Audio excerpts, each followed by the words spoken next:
السلام علیکم every one, میرا نام ہے افق نذیر اور آج کی اس ویڈیو میں ہم بات کریں گے غزنوید ایمپائر اور اس کے سب سے مشہور سلطان محمود غزنوی کے بارے میں۔ تو آئیے شروع کرتے ہیں۔ محمود غزنوی اور غزنوید ایمپائر کو سمجھنے سے پہلے ضروری ہے کہ ہم اسی دور کی ایک اور مشہور ایمپائر سمانید ایمپائر کے بارے میں جانیں۔ سمانید ایمپائر ایک سنی ایرانین ایمپائر تھی جس نے 819 سے لے کر 999 تک خراسان اور ٹرانسوزیانا کے ساتھ ساتھ modern day Afghanistan, Iran, Uzbekistan, Tajikistan, ترکمنستان، Kyrgyzstan اور پاکستان کے کئی علاقوں پر حکومت کی۔ سمانید ایمپائر کے فاؤنڈرز 4 بھائی تھے جن کے نام نور، احمد، یحییٰ اور الیاس تھا۔ ان میں سے ہر ایک نے عباسد خاندان کے زیر انتظام علاقوں پر حکومت کی۔ 892 میں اسماعیل سامانی نے سمانید ایمپائر کو ایک رولر کے انڈر یونیفائی کیا اور اسی طرح سمانید میں چلتے اس فیوڈل سسٹم یا جاگیردارانہ نظام کا خاتمہ ہوا۔ اسماعیل سامانی کی قیادت میں ہی سمانیڈز کو عباسد خاندان سے آزادی ملی۔ دوسری طرف سبکتگین جنہوں نے غزنوید سلطنت کی بنیاد رکھی تھی 942 میں کرغزستان میں پیدا ہوئے۔ سبکتگین نے اپنی شروع کی زندگی ایک غلام کی حیثیت سے گزاری۔ نصر حاجی نام کا ایک بندہ سبکتگین کو خرید کر بخارا لے آیا۔ بخارا میں انہیں پھر سے التگین نام کے ایک بندے کو بیچ دیا گیا۔ التگین بذات خود ایک غلام تھا جنہیں اپنی ذہانت اور طاقت کی بنا پر نور کی حکومت میں رائل گارڈز کا ہیڈ لگایا گیا اور بعد میں نور کے بیٹے عبد المالک کی حکومت میں انہیں بلخ کا گورنر بنایا گیا۔ التگین نے سبکتگین کی ذہانت کو پرکھ لیا تھا، اسی وجہ سے انہوں نے سبکتگین کو مستقبل کا ایک عظیم فاتح سمجھتے ہوئے غلاموں والا سلوک نہ کیا۔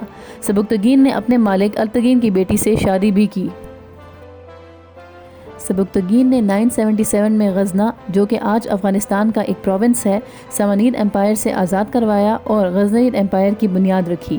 التگین اور سبکتگین اس کامیابی کے باوجود بھی سمانید ایمپائر کی اتھارٹی اور پاور کو تسلیم کرتے رہے۔ جب التگین کا انتقال ہوا تو ان کی جگہ سبکتگین غزنوید سلطنت کے حکمران بنے۔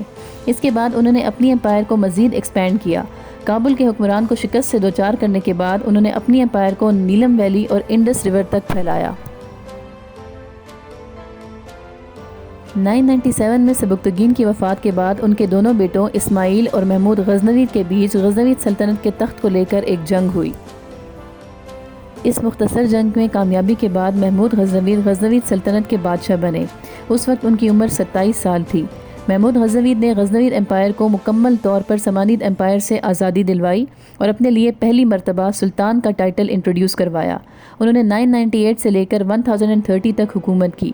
غزنوید ایمپائر کو انہوں نے ایران، پنجاب، مکران، ٹرانسوزیانا اور خوارزم تک ایکسپینڈ کیا۔ خوارزم فتح کرنے کے دوران وہ البیرونی کو بھی اپنے ساتھ ہندوستان لے آئے۔ محمود غزنوی نے ہندوستان کی امیر ترین شہروں پر تقریباً 17 بار حملے کیے۔ سب سے پہلے انہوں نے 1000 میں ایک ہندو رولر جے پالا کو شکست دی۔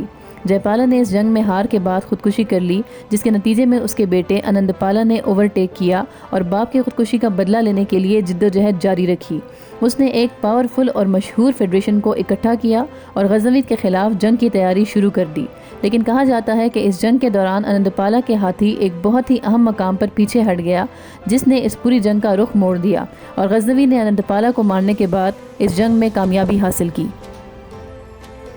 محمود غزنوید نے ملتان، بھٹنڈا، بھاٹیا، کشمیر، تھانیسر، متھورا اور گوالیر کے ساتھ ساتھ ہندوستان کے تقریباً 17 شہروں پر حملے کیے۔ ان حملوں میں سب سے مشہور سومناتھ مندر پر حملہ تھا۔ 1025 میں محمود غزنوید نے گجرات پر چڑھائی کی اور وہاں موجود سومناتھ مندر کو فتح کیا۔ سومناتھ مندر فتح کرنے کے بعد وہ وہاں سے 20 لاکھ دینار اپنے قبضے میں لے کر روانہ ہو گئے۔ کچھ ہسٹورین کا ایسا ماننا ہے کہ 1038 میں سومناتھ مندر کی زیارت کے ہسٹورک ریکارڈز موجود ہیں۔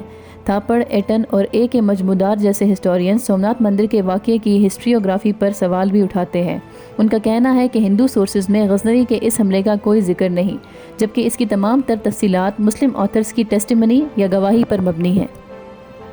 ایک انڈین ہسٹورین محمد حبیب کا کہنا ہے کہ غزنوی کے دور میں غیر مسلموں پر کبھی جزیہ نہیں لگایا گیا اور نہ ہی کسی فورسڈ کنورژن یا ہندوؤں کو زبردستی مسلمان بنانے کا ثبوت موجود ہے۔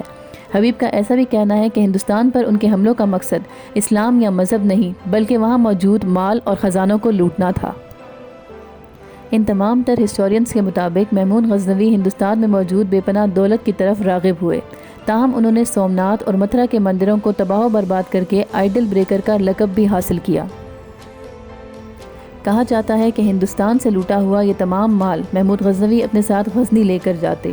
ایک فیمس ہسٹورین ابوالفضل بیغاگی لکھتے ہیں کہ غزنوی نے غزنی کو، جو کہ پرشین لٹریچر کا ایک اہم ترین مرکز سمجھا جاتا تھا، سینٹرل ایشیا کے مصروف ترین شہر میں تبدیل کر دیا۔ کالجز، باغات، مسجدیں اور محلات بنوائے۔ رے اور اصفہان کی تقریباً تمام لائبریریز کو وہ غزنی لے آئے، یہاں تک کہ انہوں نے خوارزم شاہ کوٹ سے یہ ڈیمانڈ بھی کی کہ اپنے ذہین ترین لوگوں کو وہ غزنی بھجوائیں۔